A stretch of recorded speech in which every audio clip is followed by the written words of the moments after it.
ఏమయ్యా యెహోవా దయ లేకపోతే ఏమవుతావు? ఏమవుతావు? కూర్చో చెప్తా, కూర్చో, నేను చెప్తాను. ఇప్పుడు నువ్వు చూసిన ఈ అంగమంతా నాది కాదు. ఇప్పుడు నువ్వు చూస్తున్నటువంటి ఈ రాజ్యము, ఈ పరిపాలన, ఇదంతా ఈ సోకుల నాయి కాదు. ఒకప్పుడు నేను గొర్రెల దొడ్లో గొర్రెలు కాసుకునేవాడిని. ఒకప్పుడు నా కుటుంబంలో వాళ్ళే నన్ను ఆదరించలేదు, నా కుటుంబంలో వాళ్ళే నన్ను పట్టించుకోలేదు. ఒకప్పుడు నేను మా కుటుంబంలో పేరు చెప్పుకోవడానికి కూడా పనికిరాని వాడిని నేను. నన్ను దేవుడు చూడు, ఈ సింహాసనం చూడు, దీని మీద కూర్చోబెట్టాడు దేవుడు. ఈరోజు నన్ను ఇశ్రాయేలు 12 గోత్రాలకి రాజుగా పెట్టాడు దేవుడు నన్ను. ఇంతటి దేవుని యొక్క దయని నేను పోగొట్టుకుంటే నాకన్నా పనికి మాలినోడు ఇంకెవడన్నా ఉంటాడు చెప్పండి మీరు?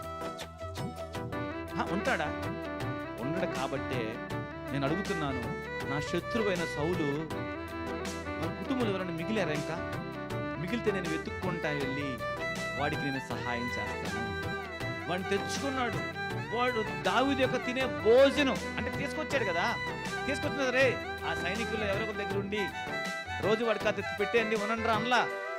నా భోజనపు బల్ల దగ్గర, అంటే రాజు ఏ భోజనపు బల్ల దగ్గర కూర్చుంటాడో, రాజు ఏ భోజనం తింటాడో అదే భోజనాన్ని శత్రువు కుమారుడికి పెట్టడానికి దావీదు ఇష్టపడుతున్నాడు. ఇంతకంటే దావీదు దయగలిగిన వాడు చెప్పడానికి మీరేమైనా ఆలోచన చెప్పండి. రాజు అంటే ఎన్ని రోజులు? 2 రోజులు తినలు రన్లా. నీ జీవిత కాలపు దినాలన్నీ కూడా నువ్వు ఇక్కడే తినాలి, ఇక్కడే ఉండాలి.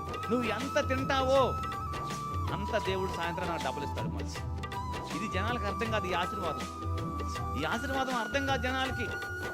ఎంతసేపటికి మోసం చేసుకొని తెచ్చుకున్న ఆశీర్వాదం, ఎంతసేపటికి ఎదుటి వాడిని ఇబ్బంది పెట్టి నష్టం పరుచుకొని తెచ్చుకుందే అని ఆలోచిస్తాడే కానీ, ఎంతసేపటికి వాడిని మోసం చేసి వీడిని మోసం చేసి వాడిది లాక్కొని వీడిది లాక్కొని తిందామంటాడే కానీ, నా శత్రువుకు నేను సహాయం చేస్తే దేవుడు నాకు 2 అంతల ఆశీర్వాదాన్ని ఇస్తాడని ఎంతమందికి అర్థమవుతుంది చెప్పండి?